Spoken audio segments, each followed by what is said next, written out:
Good morning students. हम पढ़ रहे थे एग्रीकल्चर का पहला चैप्टर, जिसमें हमें 3 टॉपिक डिस्कस करने थे। हमने पहले ही देखा था कि 3 टाइप में हम चैप्टर को डिवाइड करेंगे। 3 टॉपिक कौन कौन से थे? एक तो सस्य विज्ञान का था, दूसरा मृदा का था और तीसरा बीज का। हम जो सस्य विज्ञान का जो पोर्शन है, सस्य विज्ञान जो इस चैप्टर में आता है, वो कंप्लीट कर चुके हैं। यानी कि इसके महत्व और क्षेत्र क्या है, इंपॉर्टेंस और स्कोप क्या है, कंप्लीट कर चुके हैं। दूसरा जो टॉपिक आता है मृदा, मृदा के बारे में हमने कुछ जनरल इंफॉर्मेशन ली थी और उसके बारे में हमने पढ़ा था। अभी हम उसी टॉपिक को आगे बढ़ाएंगे। मृदा उर्वरता।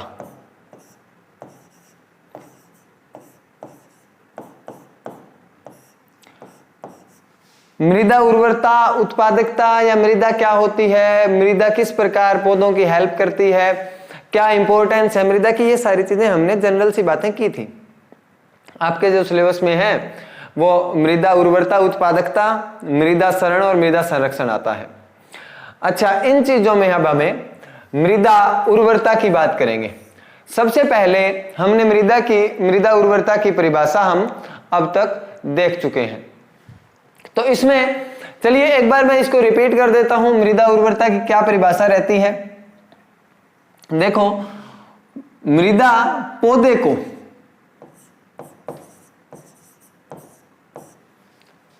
मृदा द्वारा पौधे को प्राप्य रूप में, यानी कि जिस रूप में पौधे ले सकते हैं, क्या पोषक तत्व, प्राप्य रूप में, संतुलित रूप में और उचित मात्रा में पोषक तत्व प्रदान करने की क्षमता को, यानी कि मृदा की वह क्षमता जो पौधे को प्राप्य रूप में, संतुलित और उचित मात्रा में पोषक तत्व देती है, उसी को क्या कहते हैं? मृदा की उर्वरता कहा जाता है। यानी कोई पौधा है वो क्या कर दे कि मृदा है वो पौधे को क्या प्रदान कर दे?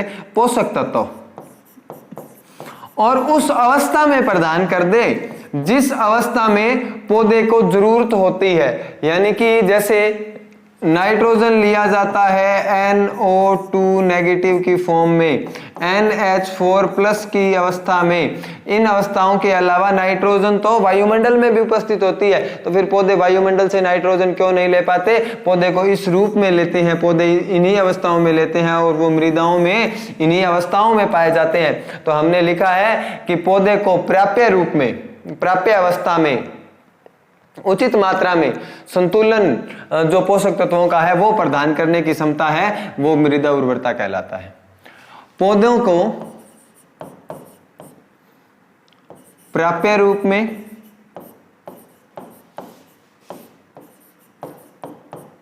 संतुलित व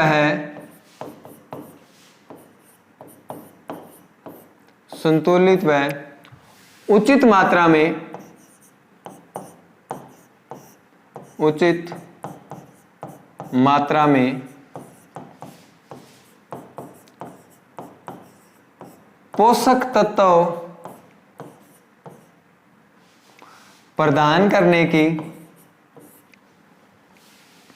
पोषक तत्व प्रदान करने की क्षमता को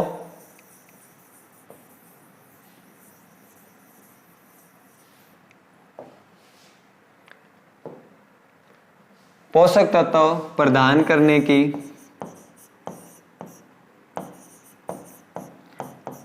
क्षमता को मृदा उर्वरता कहा जाता है। मृदा उर्वरता कहा जाता है। ये यहां पर लिख लेना, मृदा द्वारा पौधे को प्राप्य रूप में, संतुलित व उचित मात्रा में पोषक तत्व प्रदान करने की क्षमता को उर्वरता कहते हैं। और उत्पादकता क्या होती है? कि मृदा की वह क्षमता जो उत्पादन बढ़ाती है, पैदावार बढ़ा देती है, उसको मृदा उत्पादकता कहते हैं। यहां तक हम बात कर चुके हैं। हमें आगे क्या पढ़ना है कि इसमें मृदा उर्वरता को कौन कौन से तत्व प्रभावित करते हैं। मृदा उर्वरता को प्रभावित करने वाले तत्वों को हम 2 भागों में विभाजित करेंगे। कौन कौन से आते हैं? पहला आता है प्राकृतिक। पहला आता है प्राकृतिक, इंग्लिश में बोल देते हैं नेचुरल, और दूसरा आता है कृत्रिम, जिसको हम आर्टिफिशियल बोल दिया जाता है। अब इनको वन बाय वन डिस्कस करेंगे। देखिए क्या होता है,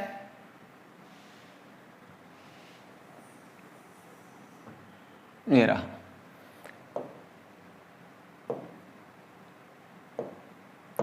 इनको मैं अलग अलग पार्ट्स में लिख देता हूं।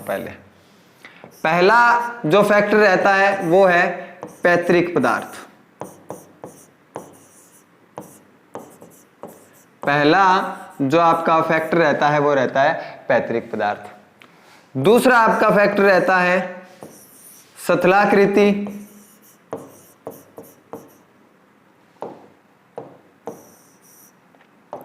दूसरा आपका पॉइंट रहता है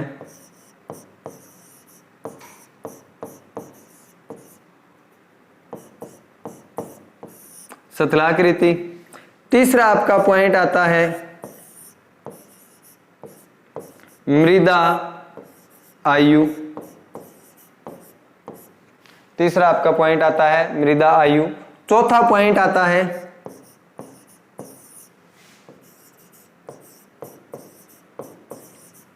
जलवायु,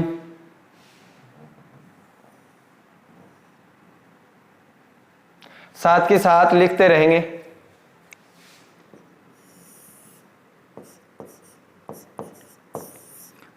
पांचवा है मृदा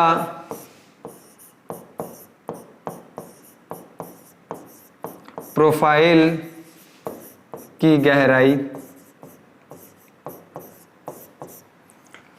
छठा पॉइंट आता है आपका मृदा की भौतिक दशा,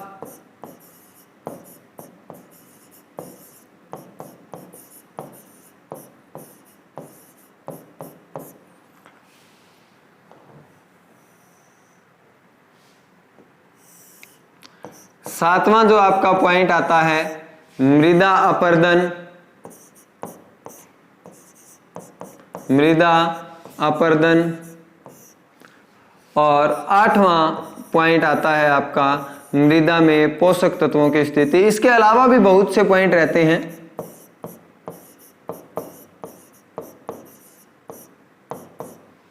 लेकिन मुख्य आपके यही रहते हैं जो आपके सिलेबस में इंक्लूडेड हैं।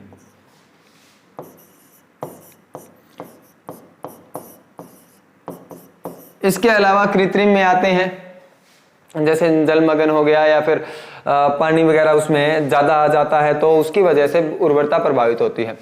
अच्छा, यहां पर हम 8 पॉइंट पढ़ चुके हैं, 8 पॉइंट हमने देखे हैं।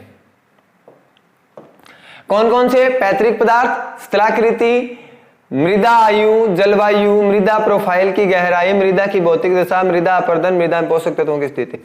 मृदा उर्वरता को एक बार नॉर्मल भाषा में समझने की कोशिश करो। क्या होती है कि मृदा है वो मृदा पोषक तत्व कितने दे सकती है, किसको? पौधे को। मृदा कितने पोषक तत्व दे सकती है और कौन सी अवस्था में दे सकती है, उसी को उर्वरता कहा जाता है। अच्छा, वो पोषक तत्व की जो उपस्थिति है वो अलग अलग चीजों पर निर्भर करती है। पोषक तत्व कितने ज्यादा हैं, कितने कम है, तो वन बाय वन इनको डिस्कस करेंगे। पहला जो आपका पॉइंट आता है वो है पैतृक पदार्थ।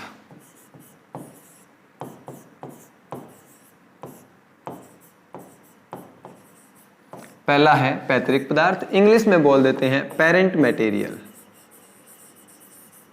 पेरेंट मटेरियल या पैतृक पदार्थ उनको बोलते हैं जिनसे मृदा बनी हुई होती है।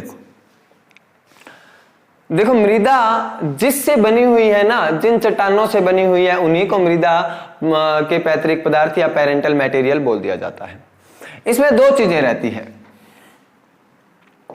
इसको आगे जाकर के मैं 2 पार्ट्स में डिवाइड कर देता हूं, छोटा छोटा है, कोई वो प्रॉब्लम वाली बात नहीं है यहां पर। एक तो अम्लीय और दूसरा है सारीय। अब ये अम्लीय और सारीय क्या है वो देखो। अम्ल और सार के बारे में आपको पता है, पीएच 7 से कम, पीएच 7 से ज्यादा। अम्लीय जो मृदा है, अच्छा अम्लीय मृदा है ये, और वो सारीय मृदा है। अम्लीय मृदा किससे निर्मित होती है? आग्नेय चट्टानों से, इग्नीशियस रॉक्स, आग्नेय चट्टानों से इसका निर्माण होता है। या फिर बालू पत्थर। बालू पत्थर का नाम आते ही आप यहां पर एक चीज समझ जाओ कि यानी यहां पर जो मृदा का निर्माण होगा वो मृदा कैसी होगी? वो बलुई मृदा होगी। वो कैसी मृदा होगी? बलुई मृदा होगी। तो यहां से आपको कौन सी मृदा मिल जाती है? बालू मृदा। यहां से जो मृदा मिली, बालू मृदा। अब एक चीज है कि इग्नीशियस रॉक्स यानी कि आग्नेय चट्टानों से जो मृदा बनती है, आप इसको भूल जाओ अम्लीय मृदा को। एक बार आप ये सोचो कि आग्नेय चट्टानें हैं, आग्नेय चट्टानें ही अम्लीय जो पोषक तत्व होते हैं या इनमें अम्लीयता उपस्थित रहती है, यानी कि जो केमिकल कंपोजिशन इनकी है, जो रासायनिक संरचना आग्नेय चट्टानों की होती है वो पहले से अम्लीय ही होती है। अच्छा अम्लीयता टूटेगी तो क्या बनेगा? अम्लीय ही तो बनेंगे। अब इनके टूटने से, ये अम्लीय चट्टानें हैं, इनके टूटने से बालू मृदा निर्माण हो जाता है। अच्छा बालू मृदा का निर्माण हो जाता है तो बालू मृदा की उर्वरता क्या है? कम ज्यादा थोड़ी होती है, इनकी उर्वरता है कम होती है। इनकी उर्वरता क्या है? कम होती है। बालू मृदा बन गई। आग्नेय चट्टानों के टूटने से, बालू पत्थर के टूटने से, ये आगे जाकर के इन चट्टानों के बारे में आप डिटेल में डिस्कस करते हैं लेकिन 12th क्लास में नहीं। आग्नेय चट्टानें और बालू पत्थर के टूटने से क्या है? मृदा बन जाती है, वो बलुई मृदा होती है। अच्छा मृदा की अगर मैं बात करूं अलग से, आपको एक बार थोड़ा सा बताऊं तो इसमें 3 प्रकार की होती है। सैंडी, सिल्ट और क्ले। यहां पर मैं इसको ज्यादा डिस्कस नहीं करूंगा। इसके कण सबसे बड़े होते हैं, इसके कण मीडियम और इसके बहुत छोटे होते हैं। इसकी जल धारण क्षमता सबसे ज्यादा होती है, इसकी मीडियम और इसकी कम होती है। इसमें पोषक तत्वों की मात्रा ज्यादा होती है, इसमें मीडियम होती है और इसमें कम होती है। अच्छा इसमें लोमी सोइल भी होती है, तो तीनों का एक जैसा कंपोजिशन होता है। ये कणों के आधार पर हम मृदाओं को क्या करते हैं? विभाजित करते हैं। कणों को आधार पर अलग अलग भाग में आपने क्या कर लिया? विभाजित कर दिया। अच्छा अब ये थोड़ी है कि क्ले में क्ले ही क्ले होगा सारा, ऐसा नहीं होता। क्ले में ज्यादा मात्रा क्ले की होती है, सिल्ट की होती है, सिल्ट की कम होती है और सैंड की कम होती है। सैंडी सोइल में क्या है? बलुई मृदा में क्या होगा कि इसमें बालू, सैंडी जो बड़े कण होते हैं उनकी मात्रा ज्यादा होती है, इन दोनों की कम होती है। इनको चिकनी मृदा बोलते हैं हिंदी में, इनको सिल्टी बोलते हैं और इनको बलुई मृदा बोलते हैं। अच्छा बलुई मृदा के कण है वो बड़े होते हैं। अगर बलुई मृदा के कण है वो बड़े हैं तो उनके बीच में रंध्रावकाश है, जो बीच में जो स्पेस है उनके वो ज्यादा होगा। वो स्पेस अगर ज्यादा है तो पानी नीचे ज्यादा बैठेगा, और पानी जब नीचे ज्यादा बैठेगा तो उसके अंदर जो पोषक तत्व है वो भी बैठ जाते हैं। मृदा का कण बड़ा है, इसी की वजह से इसके पोषक तत्व जो उर्वरता है वो कम होती है। आगे आता है सारीय मृदा। इनका निर्माण होता है अवसादी चट्टानों से। इनका निर्माण होता है अवसादी चट्टानों से। अच्छा ये जो भी बातें मैं बोल रहा हूं ना, ये लिखते रहेंगे साथ साथ। इनका निर्माण अवसादी चट्टानों से हुआ। अवसादी चट्टानों से सारीय मृदा बनती है और सारीय मृदा में उचित मात्रा में पोषक तत्व होते हैं। इसका मतलब क्या हुआ? इसका मतलब सिंपल है कि इसकी उर्वरता क्या है? ज्यादा। इसकी उर्वरता हो गई ज्यादा। सिंपल सी चीज है, हमने यहां पर सिंपल सी चीज डिस्कस की है कि पैतृक पदार्थ हैं। पैतृक पदार्थ चट्टानें देखो वैसे 3 प्रकार की होती है। चट्टानों, कौन सी चट्टानों से हमें प्रकार में नहीं जाते हैं, नहीं अंदर घुसते हैं। हमें ये देखते हैं कि चट्टानों के टूटने से मृदा का निर्माण होता है और कौन सी चट्टान टूटी है। अगर अम्लीय चट्टान टूटे, ये दोनों अम्लीय चट्टानें हैं, अगर अम्लीय चट्टान टूटे तो अम्लीय मृदा बनेगी। अम्लीय मृदा बालू मृदा बन गई। ठीक है, अम्लीय मृदा का जो उर्वरता है वो कम होती है। अच्छा सारीय मृदा किसके टूटने से बनती है? अवसादी चट्टानों के टूटने से क्षारीय मृदा का निर्माण हो गया, और क्षारीय मृदा ज्यादा उपजाऊ होती है किसकी तुलना में? अम्लीय मृदा की तुलना में। तो ये किसकी वजह से, उर्वरता किसकी वजह से प्रभावित हुई? पैतृक पदार्थों की वजह से प्रभावित हुई कि कौन सी चट्टानों से बनी है, उन्हीं चट्टानों में कौन से रासायनिक संरचना क्या है उन चट्टानों की, और उन्हीं रासायनिक संरचना पर अम्लीयता और क्षारीयता डिसाइड होती है। और अम्लीय मृदा में जो पोषक तत्व होते हैं जो उनको चाहिए होते हैं, खनिज पदार्थ होते हैं, वो कम होते हैं, यहाँ ज्यादा होते हैं। यहाँ होते तो यहाँ भी अच्छे खासे हैं, लेकिन ये वाले पौधे के काम में नहीं आते, ये वाले पौधे के अच्छे खासे काम में आते हैं। जो हमें तो वही मतलब है ना, जो पौधे के लिए अच्छे काम में आए, तो क्षारीय मृदा अधिक उपजाऊ होती है। दूसरा पॉइंट आता है आपका सतलाकृति। सतलाकृति क्या होती है? सतल की आकृति। दूसरा पॉइंट आता है आपका यहां पर सतलाकृति, इंग्लिश में बोलते हैं इसको टोपोग्राफी। क्या बोलते हैं? टोपोग्राफी।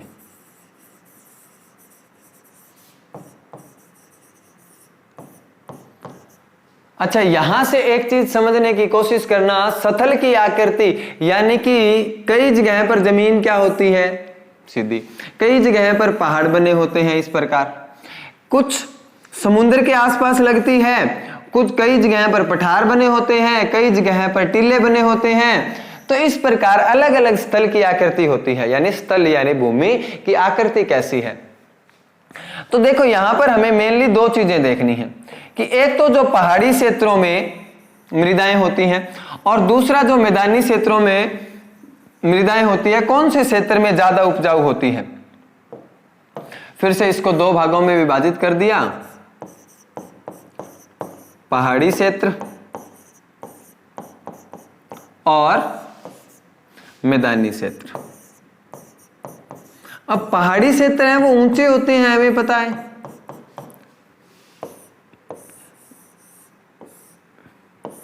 और पहाड़ मैदानी क्षेत्र है वो ठीक एक आकार में होते हैं। अगर पहाड़ी क्षेत्र में ऊंचाई ज्यादा है तो एक बात बताओ, यहां पर मृदा का कटाव, मृदा का अपरदन या फिर भूस्खलन ज्यादा नहीं होगा क्या?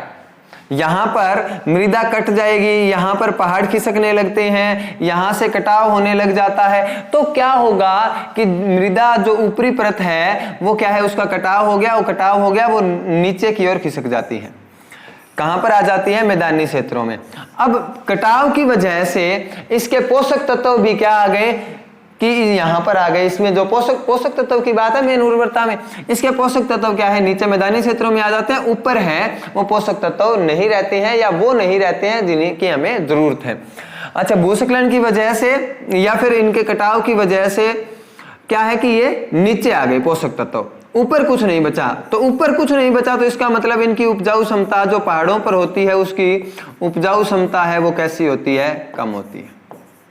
अच्छा, मैदानी क्षेत्रों में उपजाऊ क्षमता, यही जो पोषक तत्व यहां पर थे वो कहां पर आ गए? यहां पर आ जाते हैं। किन क्षेत्रों में? मैदानी क्षेत्रों में। अब पोषक तत्व यहां पर है तो उपजाऊ क्षमता किसकी ज्यादा होगी? मैदानी क्षेत्रों की उपजाऊ क्षमता ज्यादा होगी, यानी कि मृदा उर्वरता इसकी ज्यादा होती है, इसकी कम होती है।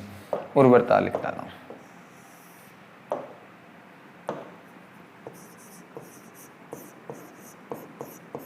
उर्वरता, दो पॉइंट पढ़ लिए। तीसरे पॉइंट पर चलते हैं। आपका तीसरा पॉइंट था मृदा आयु।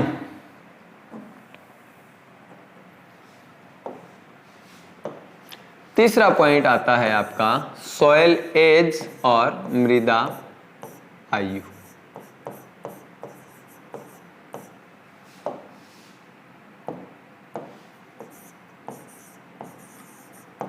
सॉइल एज, देखो क्या होता है, नई नई मृदा है, बहुत सारे रसायन अच्छी मात्रा में उपस्थित हैं, पौधा है, उनको सारे के सारे पोषक तत्व मिल जाएंगे, वो ग्रो कर जाते हैं आसानी से।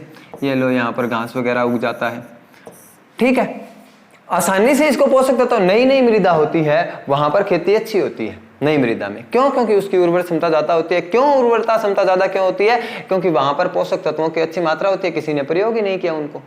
अब अगर किसी ने उनका प्रयोग नहीं किया है तो इसका मतलब वहां पर अच्छी मात्रा में है। अच्छी मात्रा में होंगे तो पौधे का विकास भी जल्दी होगा। क्यों जल्दी होगा? क्योंकि पोषक तत्व यहाँ पर अच्छी मात्रा में है और वो पौधे को जल्दी मिल जाते हैं। यानी कि नई मृदा की क्या है?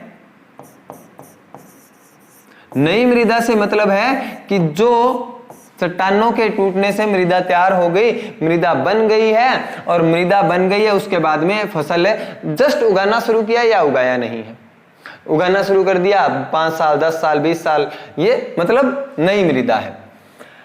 वहीं पर कुछ समय इसमें आपने क्या कर दिया कि फसल लगा ली। फसल लगा ली तो यहां से इसमें मृदा में जितने पोषक तत्व थे वो आपने प्रयोग कर लिए, मृदा में आपने पोषक तत्व प्रयोग कर लिए। अच्छा, मृदा के पोषक तत्व प्रयोग हो गए। अब यहाँ पर पोषक तत्वों की क्या हो गई? कमी हो गई। अब पुरानी मृदा होने पर पोषक तत्वों की क्या हो जाती है? कमी हो जाती है। और मृदा में पोषक तत्वों की कमी होते ही मृदा उर्वरता कम हो जाती है। इसका मतलब ये हुआ कि जो नई मृदाएं हैं उन मृदाओं की उर्वरता क्षमता ज्यादा होती है, पुरानी मृदाओं की उर्वरता क्षमता कम होती है।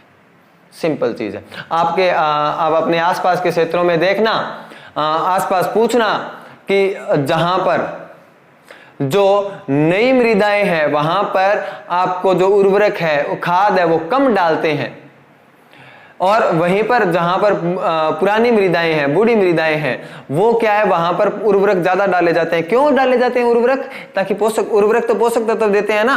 अच्छा, उर्वरक पोषक तत्व देते हैं तो बूढ़ी मृदाएं हैं, जो पुरानी मृदाएं हैं, उनमें पोषक तत्वों की कमी है तो ज्यादा डालने पड़ेंगे। नई मृदाओं में नहीं चाहिए होते हैं पोषक तत्व। क्यों नहीं चाहिए होते हैं? क्योंकि इनमें पहले से ऑलरेडी प्रेजेंट रहते हैं।